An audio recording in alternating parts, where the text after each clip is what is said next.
at the end for Q&A. So on to today's content. We will be shortly introducing Ollie Frith from Crisis Prevention Institute. He's the head of training at CPI. Ollie delivers a lot of training through behaviour, teacher as performer, and restorative approaches and learner engagement strategies. He's calling us from the UK this morning, and it's measly 5:37 a.m. He's had a touch over 15 years working in challenging schools and brings a wealth of knowledge on this subject, so we're very excited. I think one of the things that makes it quite interesting is the exposure to diverse educational settings that Ollie has brought with him. He's touched many different learning environments and students, from what he described as highly motivated to the most challenging and layered, which I think is an interesting description of some students that he's dealt with. Just in terms of the presentation, we'll be bringing up the slideshow along the way, so please do pop your questions up as we're going. In terms of who we are, for those that you don't know, EduHealth Solutions is built towards building healthy and happy schools. We do a lot of stuff in enrolment strategy, student and staff wellbeing, and sustainability in the classroom and school community.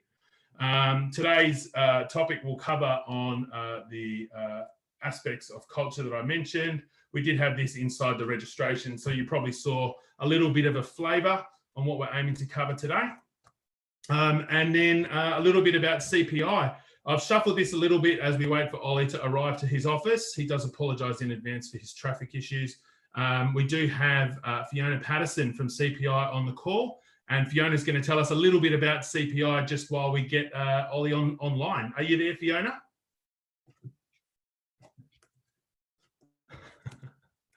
We can't hear you, Fiona. Sorry, mate. You've got no audio there.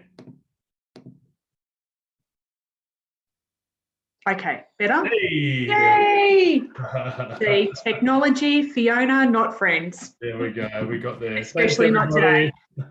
So sorry, guys. Apologies for the delay in getting started this morning beyond technology. It's they've had a time change in the UK literally over the weekend. So when Ollie checked to see what time 3:30 p.m. in Australia was yesterday, it was 5:30 in the morning. Unfortunately, now it's 4:44 in the morning and he's on his way to the office, so he shouldn't be too far away. What I'll do in the meantime is just give you a quick update on who CPI is and what we're about. CPI has been in business for 40 years this year, and CPI stands for Crisis Prevention Institute. So we've had a long history with providing training to organisations to help them to manage challenging behaviour in a number of different settings, including education, but also healthcare, disability service providers, aged care, and various other organisations, including lots of government organisations. From an education perspective in Australia and New Zealand, we deal with a number of the major state-based organisations in New South Wales, in South Australia, in Queensland, and in the Northern Territory, and a number of Catholic dioceses across the country. In New Zealand, we're also affiliated with the Ministry of Education. So we've got a really strong focus, and that's what I wanted to point out. We have a really strong focus on education as part of our business. And what Ollie's going to come along and do today is talk a little bit about our education offering through Pivotal Education. So some of you may have heard of Pivotal before. It's a business that's existed for about 15 years now, and one that was acquired by CPI about 2.5 years ago. Ollie has a very long history in delivering training, and the thing that I like most about the Pivotal training is that it really talks about whole of school change and cultural change, so that you know, we recognise the best behaviour in our students, and we talk about, you know, how to manage challenging behaviour in a classroom environment. The key aspect to Pivotal Education and part of the program that Ollie will go through today is really this concept of when adults change their behaviour, the behaviour of the students changes as well. So it's very much focused on that. As I said earlier, we've been offering training to education for quite a number of years, and that's been through our MAPA, or Management of Actual and Potential Aggression program. It's used extensively throughout the state. So if you have any questions for me, I guess, on what CPI is or the types of programs that we provide, I'm happy to answer those now, or happy to kind of wait till the end when Ollie's run through it a little bit more. Matt, was there anything else that you wanted me to cover? Look, I think maybe hearing a little bit more about the MAPA program would be useful. It sounds like there's a good framework there that we can talk to. I see some segue with some of the content Ollie's going to be presenting later. Yeah, I can do that, absolutely. So MAPA, as I said just before, stands for the Management of Actual and Potential Aggression. It's a course that's very much focused on the de-escalation and of behaviour, of challenging behaviour, whether that's with a student or a child or an adult.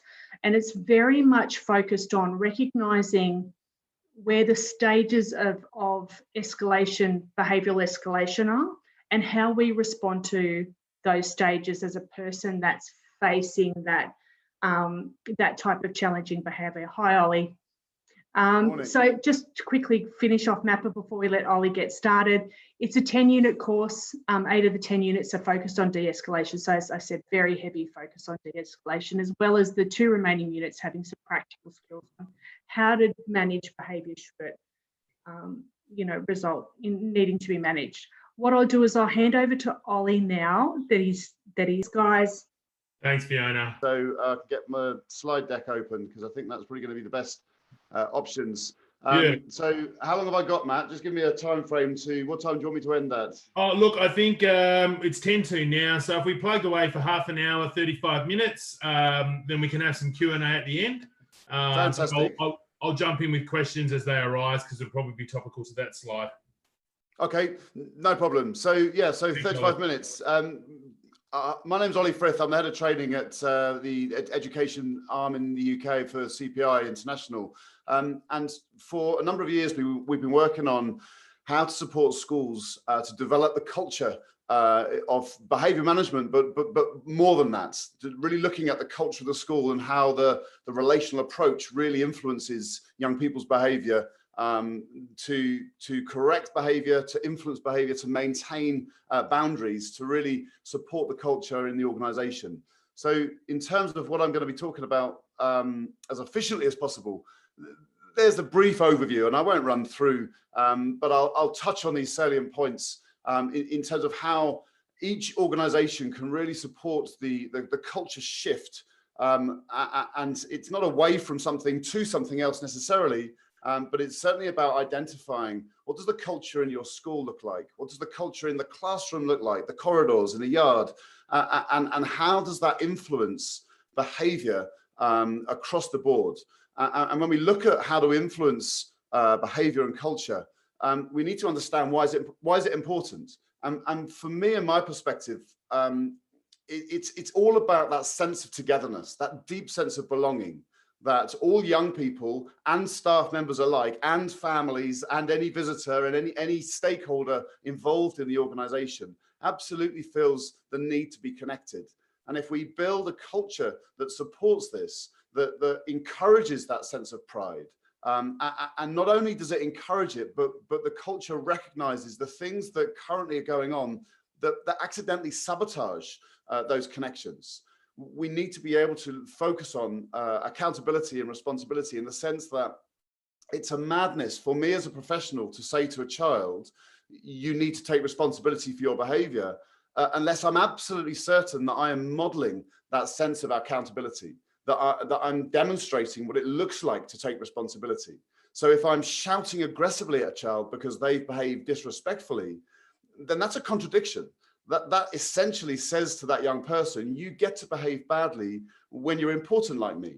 And until that time, you sit down, you shut up, you do as you're told. You follow the rules. You sit in this sort of sense of conformity. And I'm not sure that's a healthy message. If we want young people to fully take responsibility for their behavior choices, then they have to understand why they're doing it. And that's why it comes back to that sense of connectedness to the organization. Because I don't want young people in my classroom to behave themselves because they're afraid of me or they're afraid of the consequence. I want them to behave themselves because it's the right thing to do. And so when we talk about expectations in school cultures, that's what I really mean is my expectation is something that I'm modeling. It's not do as I say, not as I do, but it's certainly, I am the demonstration, the advocate of this is what it looks like here. And I think when we look at school cultures across the board, and certainly in Australia, and I know that different states still have different expectations and rules around things like corporal punishment. And in the last 20 years, there's a changing conversation around why should we look at addressing this. 20, 30, 40 years ago, behavior management was very much a response to inappropriate behaviors. And those responses, if we look through all punishments or consequences or sanctions historically in our school cultures, I'm not sure any of them actually work. They serve as deterrent. And you will know just as well as I do that the very young people that we're talking about when we talk about challenging distressed behaviors, well, they're undeterred by the deterrence. And so therefore, we've just got this consequence system in place, or this behavior response system in place, should I say, that is serving as well, we've got to have something, and it's what we've always done. And so what I'm interested in looking at in terms of shifting school cultures in a direction that really supports these things, that aims to get to that stage where we as a school community can say, this is how we do it here. There's an act of celebration around the connectedness and the belonging to the culture of the school. This isn't about CPI saying, do it the CPI way. This is very much around each individual school saying, this is our way. And we've got some ideas and suggestions and some training that can support that. But ultimately, schools need to create their own sense of culture, that this is us. And if we look at this slide here, prevention is better than cure. If we can put in place a solid and robust culture that helps reduce and prevent incidences from occurring, well, that's far better, surely, than having an incident response. And if we look at this chart, we've got typical crisis behaviors where young people lose control, if we take that as the definition. And programs traditionally would be around starting at the de-escalation phase, and then obviously the response to those crisis behaviors. But there's a whole host earlier on of school culture that isn't just about those high tariff learners. It isn't just about the extreme behaviors that cause the most challenge to schools. Yes, of course, we have to have a reasonable and proportionate response to those behaviors. We're not going to eradicate those because those behaviors come from all sorts of avenues that aren't just about whether the school culture is right or not. But actually, if we focus on preventing and reducing, we can really start to look at that culture with routines, habits, relationships, that sense of belonging, pride, and accountability that flows all the way through the culture, right from the moment young people join your school, all the way through to if they do display those extreme behaviors. And I think we need to start really looking at how we understand where those extreme behaviors come from. And again, we talk about the constant low-level disruption stuff all the way through to behaviors that come from extreme trauma or adverse childhood experiences. And there's a continuum of behavior influence, but also there's a continuum of behaviors. And the school culture needs to very much be around an inclusivity, a culture that says that we're supporting everyone. Traditionally, when I read through behavior policies, when I talk about behavior systems, historically schools have been about, this is how we respond to challenging behavior or difficult behavior. And I want to know, when the young people who come to school, who are coming to school well uniformed, they're polite, they're on task, they do the work, when do they get their recognition? When do they get their support? And the school culture of behavior recognition needs to be all-encompassing. I know we've got a number of case studies for where MAPA and CPI has delivered programs in schools in Australia already. And if we go back, sorry, to the de-escalate and respond phase, the case studies are already looking at reducing huge amounts of behavior instances, improving the quality of the way in which schools are set up and prepared to respond to those extreme behaviors and before. But every teacher that ever says to me, here's an example of a behavior, how should I have dealt with it? My response is always the same.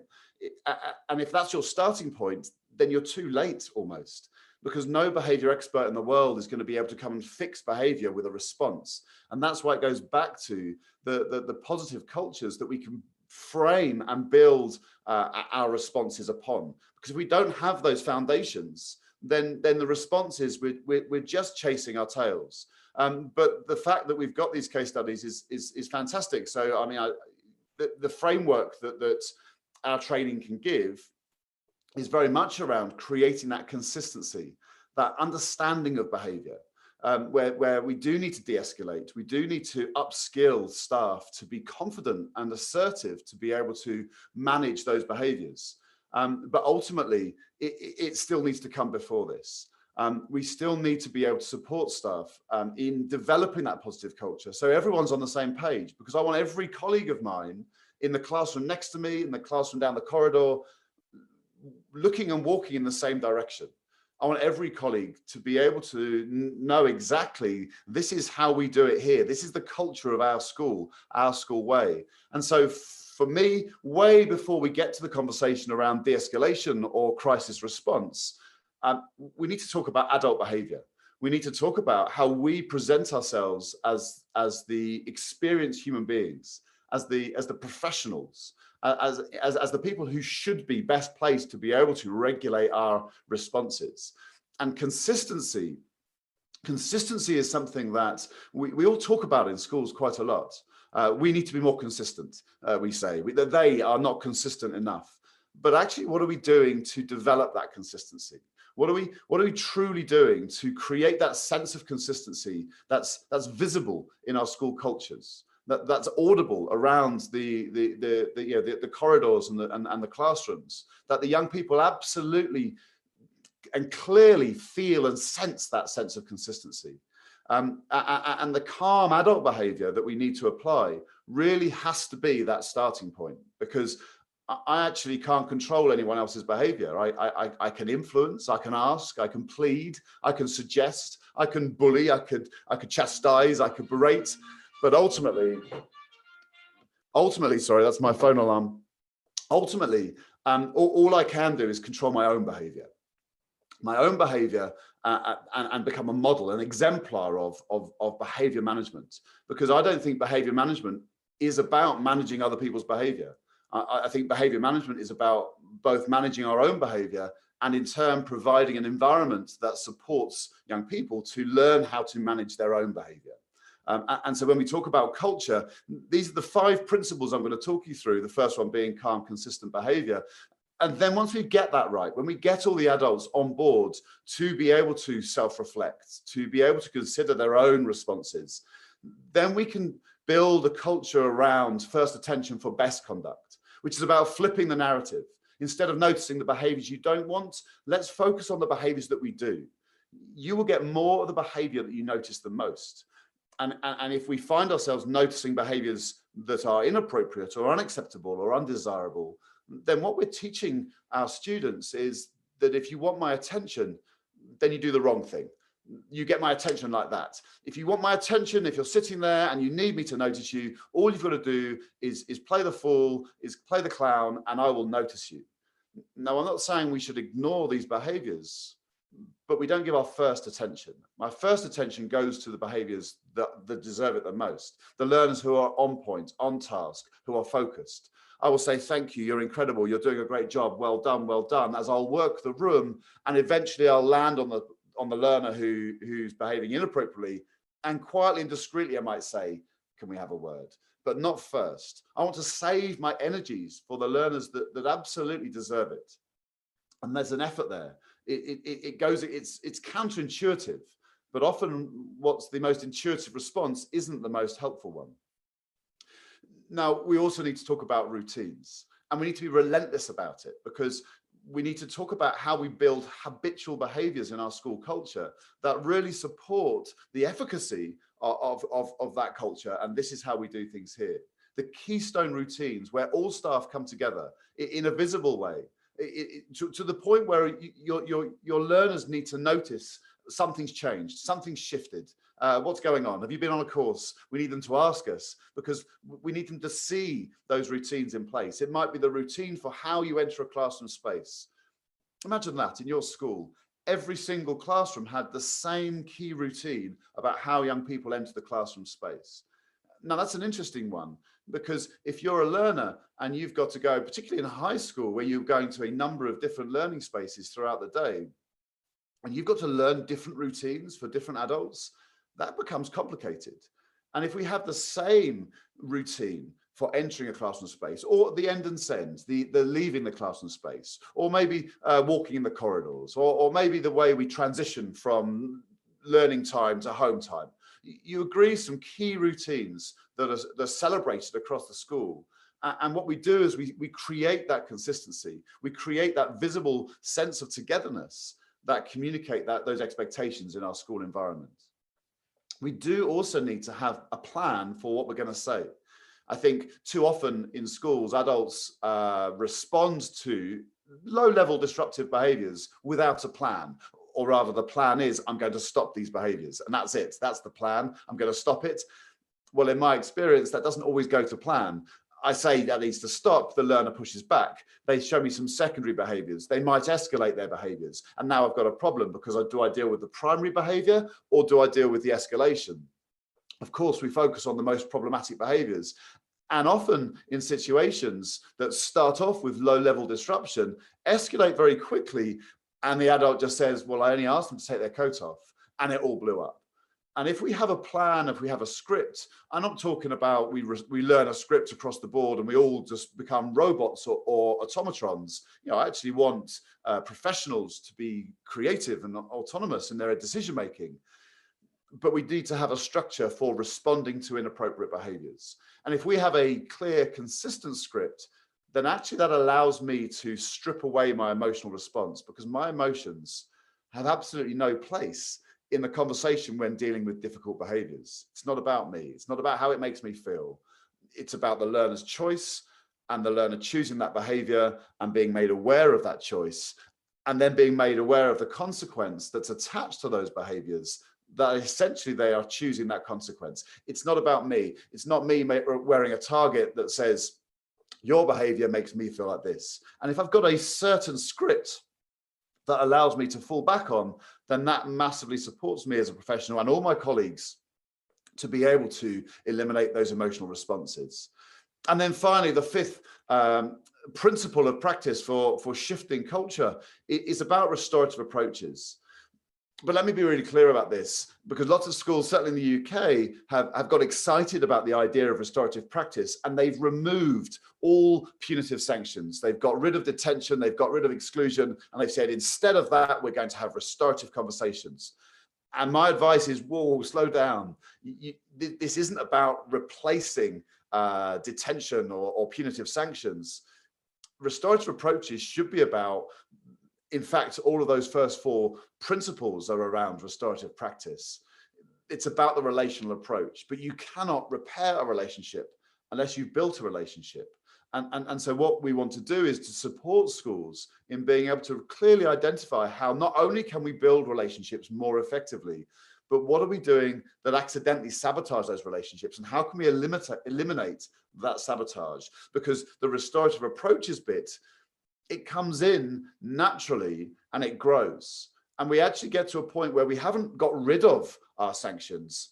We just don't need to use them. We've made them redundant because we've created a positive and effective culture that supports all of these principles, but supports that relational approach and that pride and belonging that I mentioned, that helps young people connect. And therefore, the more connected they are to the school culture, we reduce the chance that they're going to try and sabotage or damage that school culture. But clearly, this isn't magic stuff. This isn't going to just revolutionize school cultures so there's no inappropriate behavior. We are still going to have those difficult behaviors. but we build our response on the foundations of that school culture with these principles that really help everyone involved, young people, staff members, and everyone in the community, to feel that deep connection to that school environment. So I'll come back to this slide, and what I want to talk about is traditionally we would teach skills and knowledge in our how to respond to crisis behaviours or inappropriate behaviours if we haven't even got to that stage, and we would train on skills and understanding and equip people to develop those, to use those skills effectively. And if we look at the other end of that scale, well, what we really need is a mindset shift. What we need is the increase in self-reflection, that ability to really recognize the value of this culture shift. And so what we do at CPI is very much join the two. We still have this very robust training around how to respond in a reasonable and proportionate way to crisis behaviors. But alongside that, we also have this influence around how to change mindset, because that's actually a harder one to do. Because we're looking at behaviors, adult behaviors, organizational behaviors that are historic, the hierarchical approach of adults and young people, and that exist in society for decades, centuries. And I'm not saying I'm anti-hierarchy, but when it comes to behavior in schools, I'm not sure young people need a reminder of status or hierarchy. I'm not sure young people need to be told your email signature or your job title. What they need is another human being next to them. And so some of the behaviors, the cultures of school behavior response that we've had in place historically, maybe we do need to reflect on them. Why do we do those things? Why do we have that in place? And if the answer is because we've always done it, or because it's the best we've got, then we need a better response. And so what we can do is start to develop the CPI suite of education training programs that starts at looking at classroom cultures, that we're not even touching crisis response at this stage. We're looking at how to use those 5 principles and support schools, whether it's an individual teacher or practitioner or a whole school culture. How do we create that sense of culture of this is how we do it, through visible and audible consistencies? So I've mentioned audible consistencies, things like the rules of your school. How consistent are you on the rules of your school? Does everyone know what the rules are? And in the schools that I visit, lots of schools have lots of rules. And when I ask the students what are the rules, they don't know the rules. They might know 3 or 4. They might know there's something like kind hands, kind feet, respect yourself. But then I ask the adults, and many adults don't know the rules. So already at something as fundamental as the rules and expectations and code of conduct, if you like, around the school culture, there's a blurring, there's a fuzziness because people don't know them. And so we need to simplify it. So out of the mouths of every adult come the rules in every behavior conversation. And we can only do that if we've simplified the practice. Then once we've built the foundation of that classroom culture, now we can start to look at verbal interventions that are built around de-escalation, that are built around adults and professionals taking some key responsibilities around how to influence a behavior incident for the better. And so we can start to try and reduce crisis behaviors and ultimately build towards this restraint reduction that we want to aim for. Because I've heard a term that the physical intervention sometimes has been described as positive handling. And I'm not sure anyone, and you know yourselves, if you've had to physically intervene, there's nothing positive about that experience. And so whilst we do need to have safety intervention training and support where those behaviors through trauma, through attachment, through adverse childhood experiences, all of the research is telling us where and you know these behaviors and where they come from in terms of what's influencing them.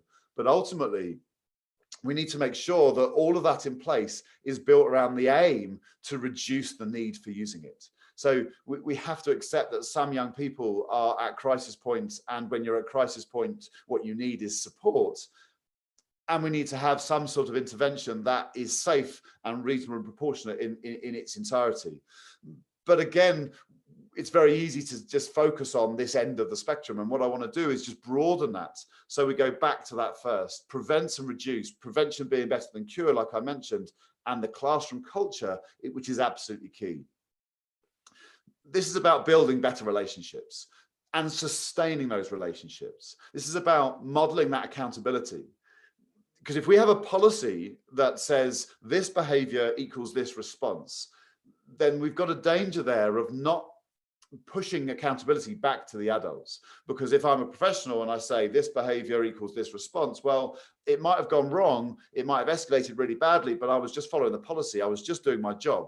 In fact, I think we can be better than that as educators. What I would like to do is support every teacher to be able to understand that true value of taking responsibility for your behavior choices, being able to not aggress, because yes, you can be strict without being unkind. And yes, you can maintain boundaries and communicate expectations and correct young people's behavior without aggression. And so it's about really looking deeply in and thinking, where does that come from? My frustration, my fatigue, my annoyance, my irritation. Actually, as the professional, as the adult, I can be better than that. So we can reduce incidents and we can really have a positive behavior support around not just the high tariff behaviors, but across the board. CPI, I'm sure Fiona, stop me if you've already done this in my absence, but talked about the CPI as an organisation. So I'm going to skip through that, but I'm happy to answer questions if you've got some more questions. And again, these for the end, if you wanted to ask me directly about how we roll out their support, then that's also absolutely fine. But I don't want to repeat what Fiona might have talked about in the first portion of this. And so Sure. I think I've got pretty close to giving you 15 minutes of any questions that you may have for me. Anything from you guys? Really well done, Ollie. Thank you very much. That was a lot of ground covered. Certainly we can see, I can hear just some of the consistencies that you're probably experiencing over there with what we're seeing here in the Australian education sector. Had a couple of good questions pop up along the way. How necessary and difficult have you guys found it to be to get the full staff on board with the shift in school culture? And I'll extend that with the difference between the teaching staff and the operational staff. Yeah. Sure, it's not easy, especially if people are resistant to change, which we as human beings, as habitual creatures are. We like the certainty and the stability of our safety zone. We know where we are and we know where we stand, and that's where the consistency comes in play. Because we've got to recognize that just like young people crave consistency, so do we as professionals. And sometimes it's very easy to get stuck in the practice of, but we've always done it this way. Why should we change? I'm not bad at behavior management. I'm not a bad person. I'm not a bad professional. So why should I change? And that question of why is important. And so if we can build the culture of consistency that's clear, and we can support, as leaders in schools, we can support our staff in understanding the value of everyone being on the same page often is more important than individual practice. And so when we create that sense of consistency, it's not just about how an individual may respond, it's about that sense of connectedness. And your second point, Matt, about different types of staff and how they respond. Absolutely. I think teaching staff on the whole, perhaps in my experience, are sometimes better equipped or more able to make that shift happen. They've gone through perhaps, without wanting to generalize, a level of critical thinking as part of their training. And so they're able to critically reflect on their experience, and maybe other members of staff who may or may not have had that opportunity to go through that same level of self-reflection. Often approach behavior maybe more parentally, if that's where their background is. And so maybe if their job in a school maybe it's a lifestyle job. Maybe if we talk about teaching assistants or we talk about support staff, then what we need to do is recognize their need for support through this. This isn't about vilifying teachers or professionals. This is about suggesting that when we are all coming together and we are all on the same page, then we can truly make that cultural shift and support all of the young people through that safety and welfare and care and support that we need to put in place. How I've got a piece of string question for you coming. I mean, what does a change structure like this look like? How long? If you've got the groundswell from the staff, you've got the leadership engaged, which is critical to top-down piece. What does a cultural shift in the education sector look like?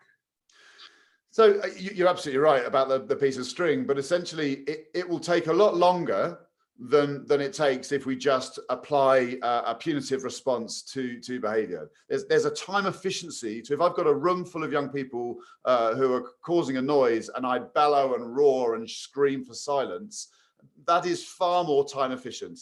However, I've got to do that again tomorrow, and I've got to do it again the next day, because I am teaching the young people that the only way they've got to self-regulate is when I lose my mind. When I'm intimidating and scary, that's when things get real.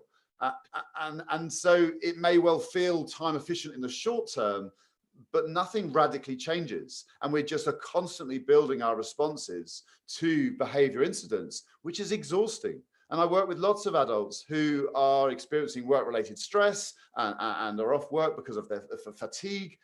And it all comes from not just behavior, but an exhaustion in the school culture of the way in which things are done, from the pressures, the stresses that are being placed upon individuals. And I think what we can do is, when we invest early on with time and energy and reflection and emotional currency, and we pay into that bank early on, then that investment is worth dividends and later on. And so it is the difference between me spending weeks, months, maybe even terms building that emotional currency and that emotional capital, because that's the difference between me just giving Matt a quick look in the corridor and a quick check-in, are you okay? And that's enough because we've got that connection, as opposed to not having that connection and Matt doesn't even notice the look that I give him in the corridor or in the classroom, and things escalate out of control and get to a point where they force us to have crisis response. And so I would say, change doesn't happen in a day. It doesn't happen in a week or a few months. We need to have that investment, and we need to have everyone on board. And so your previous question about getting people on board is essential, and it has to stem all the way through that hierarchical strand. Your middle leadership team are essential in getting this change happening. It's not just about the senior team agreeing that this is the direction we're going to take the school culture in. It's not just about the on the ground staff that say, yeah, we're up for this. We have to hold people to account, and sometimes those difficult conversations with colleagues often get avoided, because it's far easier to talk to a young person to tell them that their behavior needs to fix up, and they go, yes, sorry sir, I won't do it again sir, I'm absolutely on board. That's an easier conversation. But so often, and I'm sure the colleagues that are listening to this will have the same feeling, that you sit there sometimes and you're having that dialogue with a young person, and you're coaching them to become almost more emotionally resilient than the adult that's lost their mind and shouted and screamed and given them the hairdryer. And that doesn't feel fair. And so I think we do have to have those very difficult conversations with our colleagues. Sometimes they're our friends, but we need to hold them to account to say, this is what we've agreed. As the school culture, this is what we're doing. This is how we do it here. And I noticed that you are finding things difficult in your classroom. Can I help? And so it's not about pointing the finger and being accusatory, but it is about providing that support structure in place of how can we take everyone with us? How can we all walk and move in that same direction? So we are on the same page. So we are communicating those consistencies to our young people, but we're also celebrating it as colleagues. You mentioned the concept of emotional currency, emotional capital before.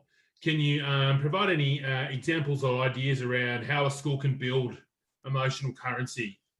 So for sure. First of all, I don't think I need to talk to the vast majority of educators about the value of relationships. I absolutely believe that the huge majority of educators and people who work in schools fundamentally get and appreciate the value of building positive relationships with young people. But things like just knowing their names, smiling on a regular basis in the corridors. And so just really basic stuff. What's important to them has to be important to me. So if I find out, Matt, your favorite basketball team, just finding a newspaper cutting over the weekend and saying, I saw this at the weekend, Matt, and I thought of you. Just having those moments that go beyond just my classroom. And when we look at the way society has shifted in terms of our approach to behavior over the years and our acceptance of adult behaviors and what's okay and what's not okay, we're moving to a point where young people are saying, you can't do that. I know you can't do that. You can't talk to me like that. And young people are developing a real understanding of their rights, more so perhaps than their responsibilities, but they understand what they're allowed to receive or not. And I think within that comes that shift that forces us to need to have those open conversations. And so I think, yes, it's about getting to know them, maybe having lunch, not the whole lunch, but just sitting down and saying, Fiona, do you mind if I join you? I've just got to have this sandwich. I've got you this afternoon, haven't I? I'm looking forward to it. Just those moments in the corridor, just saying, how's Nan? How are things at home? Just those conversations. And again, individualizing that for key learners. We can't be their friends, and nor should we, but we can be friendly. And so I think that warmth, that openness, that possibility for young people to come to us. Every single young person in every school needs to have significant adults that they can name and they can turn to if they're in crisis, if they're in distress. And if they haven't got those significant adults because of the relational approach, then they're going to just push back and they're going to fight the system and they're going to try and break the system down because they feel let down by the adult world. And so if we go to those high tariff young people, the support that they need needs to be built on that emotional connection. And so I think instead of schools exclusively focus on what we do to build relationships, I think we need to turn the spotlight a little bit sometimes on what are we also doing that damage those relationships? Because for me, that doesn't make sense, right? Why would I as a professional build great relationships with my learners if the process almost encourages me to damage those relationships at the same time? There's a contradiction there in itself. And so what I want to do is really recognize what I do, what's in me that accidentally sabotages those relationships, because it's crazy to do both. So let's build great relationships. Let's pay into the bank with the emotional currency, but let's also make sure we are reducing, if not eliminating, the sabotage that we're doing to those relationships at the same time. I've got a great one here. It's about emotional awareness in students and learners, and has the information age or technology and associated increase in emotional awareness. How is that shifting the readiness for schools to have a discussion around culture?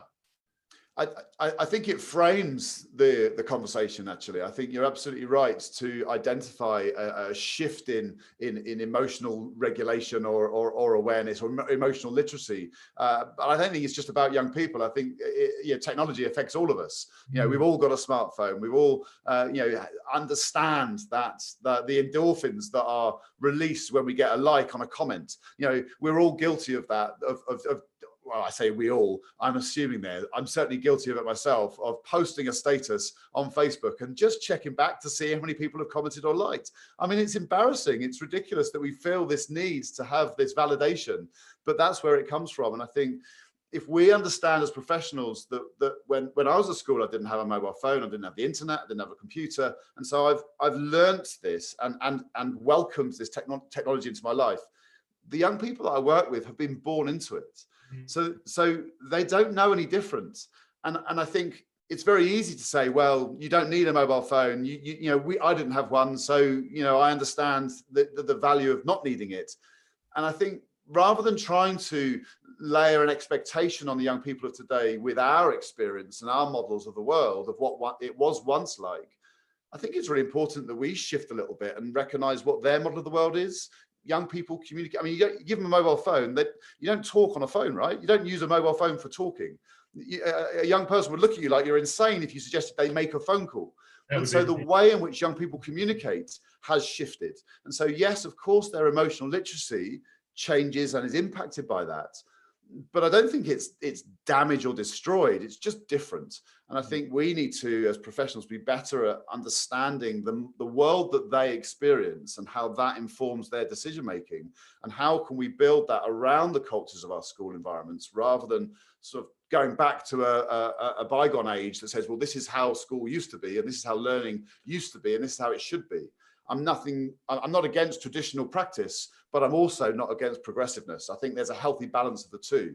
I think it's dangerous to have a binary either or approach. I think we can embrace traditional values as well as progressiveness. Absolutely. And mindful, we've only got a few more minutes. A top three.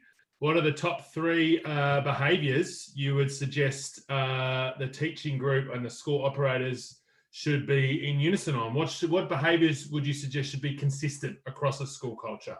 Okay, so I mean, clearly this is individual schools will have a variation and want to have specific adult consistencies for themselves, but very generically, I would say essential for adults to meet and greet. Essential for adults to be present at the school gates, at the front of the site, the SLT on the gates, teachers on the door of their classrooms, doing a proper meet and greet, a welcome that says, you belong here, I'm glad you've arrived. A smile, a compliment maybe, you're looking sharp, Matt. Fiona, you're looking ready to learn. You know, the sorts of things that says you are wanted. If I greet you with a frown or a screw face, or I don't want to repeat of yesterday, Matthew, then already I'm framing an unpleasant. Sorry? Have you been talking to my teachers? Yeah, I've read your reports. Getting a gauge of that, yeah. And so that response frames quite a negative start, and I don't want to start the day with a negative. And so, yeah, an exceptional meet and greet. I would say an adult consistency, refuse to be aggressive in any way. It's not just about not shouting, because sometimes you've got to shout in the music room if you've got to talk over the tambourines, or on the sports field, you've got to raise your voice. If a child's about to jump out of a window, you're not going to want to whisper, can you not do that, please? So there's moments in a school that raising your voice has to be appropriate, but never aggressively. And so the second consistency I would like all schools to commit to is to refuse to aggress. And that includes looming over, invading personal space. Include pointing, screw facing. I think we've got to really reflect on how we are perceived by our learners, not just how we intend. So meet and greet, refuse to aggress. And the third key adult consistency, I would just say smile. Just to communicate that positivity.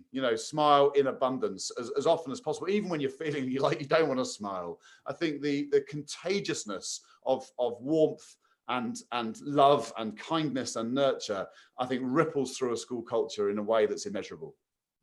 Very cool. No, that's there's a lot of that about the positivity in culture. We're seeing a lot of that, and that hard to smile sometimes.